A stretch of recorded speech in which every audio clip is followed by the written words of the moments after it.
Page 289 is the number one at the top of the page. This lesson and the next are just reading. You just sit down and try and read these if you can, and do it one hand at a time if you need to at first. That's fine. And just see if you can read them. For this lesson, I'm going to go through the process. Now, when you first sit down to something and you decide you're going to read it, you're going to do this process I'm going to go through, but you're going to kind of do it all at once or do it quick. You can do some preparatory stuff. You can look it over and see how long it is, what the key signature is, time signature, clef signs, and all that. And you can kind of glance through it to see what you're getting into. But then when you go to sit down and actually play it, now you're just doing it. Anyway, good luck with that. I'm still going to go through the process and pretend that I'm just going to learn this and take it one step at a time. So I look it over. It's 2 lines long. Clef signs are treble and bass clef. There's 1 sharp in the key signature, so it's either in the key of G major or E minor. If I look at the last measure, we're here. G major chord, I'm guessing we're in G major, but I'm going to do the scales and arpeggios for both G major and E minor. If you know them, do it 2 octaves. If you don't know them, shame on you by now, do it 1 octave, because by now you should know these scales and arpeggios, at least 1 octave, in my opinion.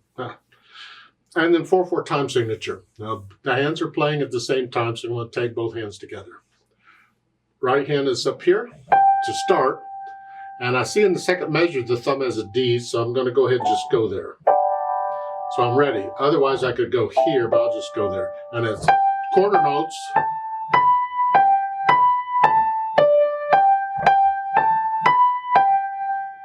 Now they want thumb. Measure 5. That's okay, because you come down here. And then crossover. Here. Like in the scale. That's what you would do, sort of. Okay. Left hand's got the chords, and you can see by how weird they look, they're probably not regular triads, even though there's 3 notes in them. But we have it here, a G, a B, and an F. Sharp. Now, if that's awkward for you, you can use third. It's okay. And the next one, all the notes go up 1. And then they go up again. And then down. At the end of that line, we have an F, A flat, C, F sharp. And then the second line, I use a 4 on that one.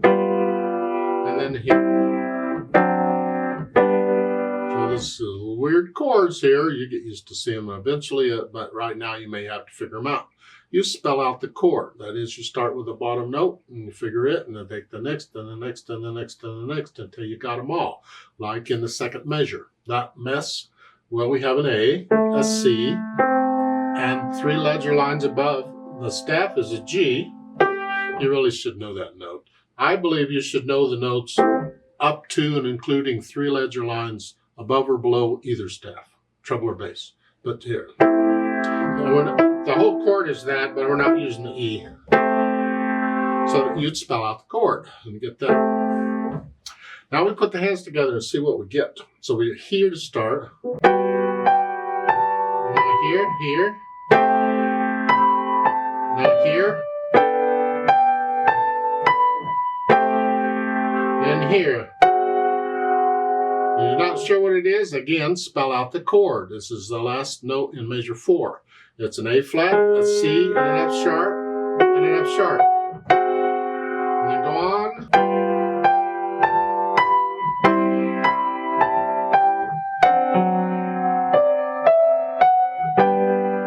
So gradually you work it out. Then go back over it a million times or whatever, over months and months, and slowly work out the hesitations. So the beat flows. You take it as slow as you need to, doesn't matter, but no hesitations. And once I have that, then I'll add the articulation. The only thing they give here are phrases. If they're phrases, okay, we'll lift up. If they're slurs, I may not. Are these slurs or phrases?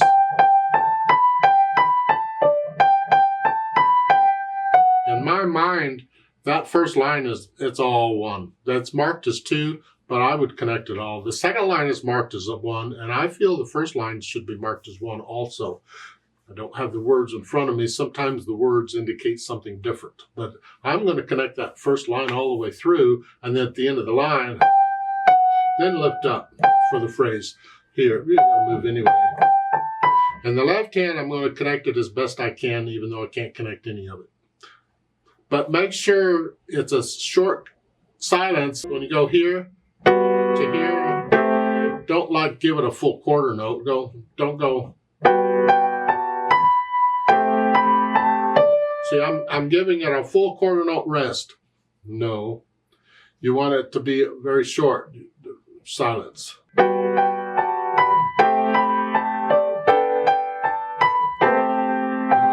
Here and here. I play the right note. Then you can go on. And at the end, now you put both hands up there. That's fine. So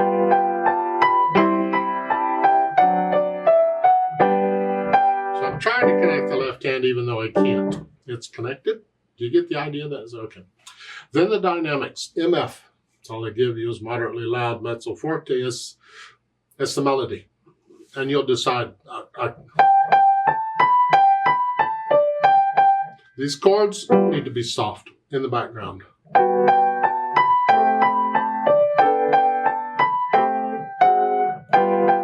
You can get a little louder and softer as you feel it when you get into interpreting it. Remember the natural accents? 1, 2, 3, 4. Exaggerate them if you need to.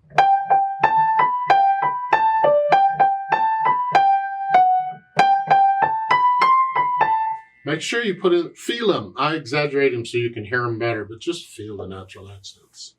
Speed is freely means anything goes pretty much. It's a happy piece, I reckon. It's a well-known melody. Yankee Doodle, whatever. Okay. Now they've got a pedal. And I think that's just plumb silly. You don't need pedal on this. Because adding pedal the way they're doing it, it changes it completely. If I pedal it the way they're showing, this is what we get. It's overlapping pedal. The notes are going to go down first and then the pedal. And when I change the pedal with the harmony, with the chords, it's right after I play the chords. So it overlaps just a little bit. This way I'm ensured there's always sound coming. This is what it sounds like.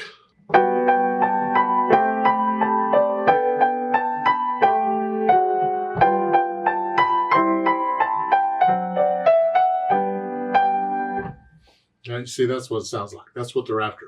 I think that sounds terrible. I really do. We need to be a little more critical with listening on that.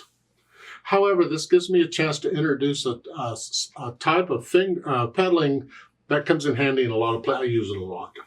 That's where I just kind of legato pedal it, where I'm just pedaling long enough to connect the chords in the left hand. So I play the first chord, the pedal is up here. And then right before I play the second chord, I'll put the pedal down and then play the chord. And then lift the pedal right back up. All I'm doing is connecting the chords. Now,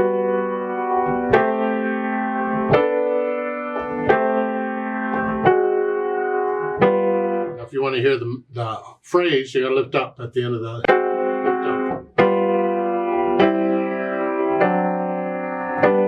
I'm just connecting the chords. This way it doesn't blur the melody. Here.